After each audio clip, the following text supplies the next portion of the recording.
नमस्कार मित्रों, हम बृहदारण्यक उपनिषद के प्रथम अध्याय के प्रथम ब्राह्मण का दूसरा मंत्र जो है उसका पाठ कर रहे थे। और अभी इस वीडियो में हम इस मंत्र का पाठ संपूर्ण करेंगे। तो चलिए अब देखते हैं कि आगे जो है ये मंत्र क्या कहता है। तो मंत्र आगे कहता है, समुद्र एवास्य बंधुः, अर्थात समुद्र ही इसका बंधु है। समुद्रो योनिः, अर्थात समुद्र योनि है। इति प्रथमम ब्रह्मणम, अर्थात ऐसे प्रथम ब्राह्मण है। तो यहाँ पे जो है ये जो मंत्र है ये इसका अंत हो चुका है और प्रथम ब्राह्मण जो है उसका भी अंत हो चुका है। और चलिए अब हम यहाँ पे जो बताया गया उसको समझते हैं। तो यहाँ पे बोला गया है कि समुद्र ही जो है अश्वमेध का बंधु है और समुद्र ही योनि है। तो देखिए हम पहले मंत्र में हम यानी इसी मंत्र में पहले हम क्या समझे हैं। तो हम पहले जो है यही समझे हैं कि जो अश्व है उसको जो है दिन ने जो है आगे खड़े होकर अश्व के आगे खड़े होकर महिमान को उदित किया और रात्रि ने अश्व के पीछे खड़े होकर भी महिमान को उदित किया। और वीर्य ही अश्व है और दोनों महिमान पूर्ण रूप से समान हो गए। और फिर जो है इस अश्व ने सौम्य घोड़ा होकर के देवताओं को वहन किया, बलवान घोड़ा होकर के गंधर्वों को वहन किया, तीव्र घोड़ा बन करके असुरों को वहन किया और अश्व बन करके मनुष्यों को वहन किया। अर्थात इस प्रकार से जो है उन्होंने अश्व ने जो है ढोया। तो हम तो ये समझ ही चुके हैं कि अश्व जो है संपूर्ण विश्व है, इसमें चल रहा है जो यज्ञ है वह ही अश्वमेध्य है।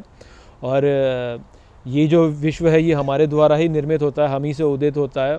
और जब हम जन्म लेते हैं तो अश्वमेध्य आरंभ होता है और जब हम मृत्यु को जाते हैं तो अश्वमेध्य जो है वह समाप्त हो जाता है। पुनः फिर वह आरंभ होता है जब हम अगला जन्म लेते हैं। तो इतनी बात हम समझ चुके हैं।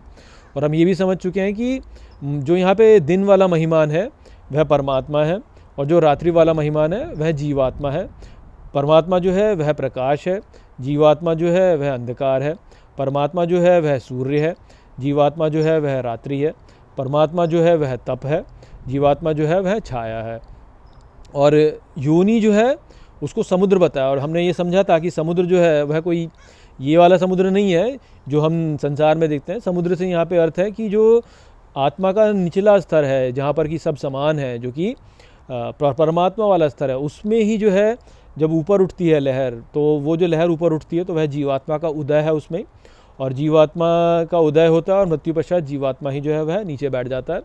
और यही जो है ये संसार का उदय और अस्त है, जन्म से लेकर मृत्यु के बीच में। और जन्म से लेकर मृत्यु के बीच वाला जो ये स्थान है, ये स्थान बलिदान वाला स्थान है। ये कोई मौज मस्ती और मज़ा करने वाला स्थान नहीं है, जैसे कि अधिकांश लोग इसको समझते हैं कि हम यहाँ पे केवल मौज मस्ती करने के लिए आए हैं। खूब इन्जॉय करो, खूब भोजन भोगो, अच्छे घरों में रहो, बढ़िया कपड़े पहनो, बढ़िया गाड़ियाँ चलाओ, खूब सारा धन कमाओ और खूब मौज मजे लो, खूब वैकेशंस पे जाओ इधर उधर और जो है अपने जीवन को जो है इस प्रकार से बिताओ तो अपने श्रेष्ठ जीवन बिता दे। लोग इस प्रकार से सोचते हैं, जबकि ये जो सोच है यह सोच उचित नहीं है। जो उचित सोच है वो यही है कि हम यहाँ पर यज्ञ करने आए हैं, हम यहाँ जो भी करेंगे वह बलिदान है एक प्रकार से। और हमें मनुष्य योनि प्रदान करके भगवान ने हमको एक बहुत ही सुंदर अवसर दिया है कि हम भगवान को प्राप्त कर सकें, जो कि श्रेष्ठ पद है। और यदि हम वो नहीं करते हैं तो हम वास्तव में अपने जीवन को नष्ट कर देंगे। और ये जो ये हमारा जीवन होगा, इस प्रकार का जीवन, वह वास्तव में फिर व्यर्थ हो जाएगा, इसका कोई हमें लाभ नहीं होगा। तो उसको लेकर के ही जो है यहाँ पे बता रहे हैं कि समुद्र ही इसका बंधु है। अर्थात अश्व का जो बंधु है वह समुद्र है। अर्थात समुद्र में से ही ये उदय होता है, समुद्र में ही बैठ जाता है। तो अब देखिए जैसे बंधु का अर्थ क्या होता है। बंधु का अर्थ होता है, वैसे तो हम सोचते हैं कि बंधु का अर्थ होता है भाई, परंतु बंधु का अर्थ यहाँ पे बंध से समझिए। बंध अर्थात जो एक सीमित हो जाए। तो समुद्र को ही जब बांधा जाता है, समुद्र तो अनंत है, परंतु समुद्र को ही जब आप एक घड़े में भर देंगे तो होगा तो वो भी समुद्र, किंतु वह समुद्र से पृथक प्रतीत होगा। तो वही यहाँ पे बोला जा रहा है कि जब ये समुद्र है, ये समुद्र कौन सा है, ये चिदाकाश है, चिन्मात्र है, ये चिन्मात्रा जिसको कहते हैं ना, चित्त की मात्रा। ये चित्त की मात्रा अनंत है, अनंत चित्त की मात्रा है वास्तव में। अनंत वीर्य बोला गया ना, अश्व ही वीर्य भी बोला गया। ये भगवान जो है वो अनंत वीर्य है। और वो वीर्य जो है वो क्या है वास्तव में। वीर्य जब किसी एक छोटे से एक अणु में, छोटे से एक कोशिका में जब भर दिया जाता है तो वह जो है वो नर के द्वारा जो है मादा में प्रवेश करता है। मादा में भी जो है वीर्य है, मादा के जो डिंब में भी वीर्य है, दोनों मिल करके जो है फिर नए जीव को उत्पन्न करते हैं। तो अनंत वीर्य या समुद्र जो है वो वास्तव में एक ही है। जैसे वीर्य को ही तप वो भी बोला जाता है, जल बोला जाता है, वीर्य को ही जल बोला गया। कहाँ बोला गया? ऐतरेय उपनिषद में हमने देखा था। ऐतरेय उपनिषद में क्या बोला गया था कि जल जो था वह शिश्न में प्रवेश कर गया। आप देखिए उस वीडियो को, आपको समझ में आएगा। उसमें तो जल को ही वीर्य भी बोला जाता है, हाँ, और जल ही अश्व भी है, वीर्य ही अश्व है। और समुद्र जो है वो वास्तव में जल से ही भरा हुआ है। तो समुद्र को जब आप, समुद्र के जल को आप जब थोड़े से में भर देंगे तो वह ही वास्तव में एक कोशिका में वीर्य का भरना हो गया। और जब वह उत्पन्न होता है तो वह जो परमात्मा है उसका ही बंधु हो जाता है। परमात्मा और जीवात्मा है, परमात्मा और जीवात्मा दोनों भाई हैं। एक उस प्रकार से समझिए आप इसको, जो कई बार बोलते हैं ना कि मेरा ही भाई है, मेरा ही मित्र है, तो परमात्मा ही भाई है। जैसे आप मुझे पता नहीं आप में से कितने लोगों ने खिलाड़ी 786 फिल्म देखी है कि नहीं देखी है, परंतु उस फिल्म को देखिए। उसमें अंत में जो दिखाया गया है, क्या दिखाया गया है कि जो उसमें जो अक्षय कुमार का जो हीरो वाला रोल है वो वास्तव में परमात्मा है, और उसमें जो उसका भाई वाला रोल है वह जीवात्मा है। वो फिल्म देखिए आप, उसमें से आपको समझ, ये जो कॉन्सेप्ट है समझ में आएगा आपको। उसमें तो भाई है वास्तव में कि एक तो परमात्मा ही है जो कि समुद्र ही अनंत समुद्र हो गया, जिसको ईश्वर बोला जाता है, अनंत समुद्र। और वह ही जब छोटे से भाग में भर दिया जाता है, उस जल को जब छोटे से में भर दिया जाए तो वही उसका भाई हो गया। तो ये समुद्र बंधु है, अर्थात जो समुद्र का अनंत जल था वह तो सम है। जब वो उद्र हुआ, जब उसकी एक लहर उठी, ऊपर उठा वो जो उठा ऊपर, वो जो सम था नीचे, उसका बंधु है, उसका ही भाई है, दोनों एक ही हैं। तो वो ही यहाँ पे बताया गया। और फिर बोला गया समुद्र ही योनि है।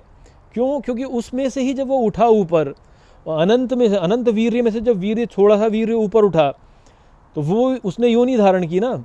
तो हम जो हैं, हम क्या हैं? हम ईश्वर का एक अंश हैं।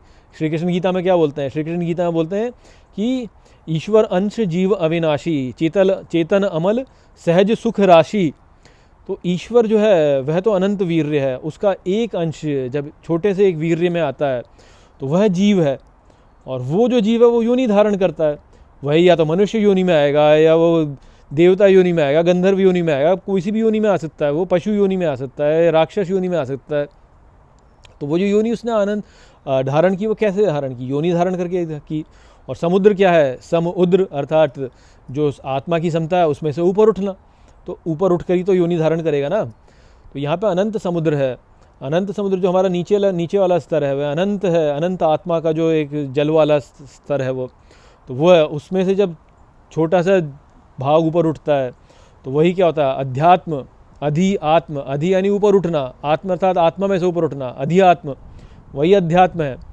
तो अध्यात्म जो है वही समुद्र है, तो वही ऊपर उठा, उसने योनि धारण की, और वही ईश्वर का बंधु है। समुद्र ही इसका बंधु है। किसका बंधु है? अश्वमेध का। अश्वमेध क्या है? ईश्वर का स्वरूप, क्योंकि ईश्वर तो तप है। श्री कृष्ण क्या बोलते हैं गीता में बोलते हैं कि मैं ही यज्ञ हूँ, वास्तव में मैं ही जो हूँ यज्ञ हूँ। इस संसार में चल रहा है यज्ञ मैं ही हूँ। तो जो भी कुछ तुम अर्पित करते हो मुझे अर्पित करते हो, मुझे अर्पित करो। परंतु व्यक्ति किसको अर्पित करता है? बंधु को अर्पित करता है, या स्वयं के लिए, जीवात्मा के लिए अर्पित करता है, या अपने अहंकार को लेकर के अर्पित कर देता है। तो जब जीवन में जब व्यक्ति काम करता है और ये सोचता है कि मैं इतना बड़ा आदमी बन जाऊँ, मैं ये करूँ, फिर लोग मेरी वाहवाही करें, फिर मैं इंजॉय करूँ लाइफ को, फिर मैं मज़े करूँ और लोग मुझे श्रेष्ठ माने, तो अपने अहंकार को पुष्ट करना चाह रहा है। अहंकार है ही नहीं वास्तव में। है क्या?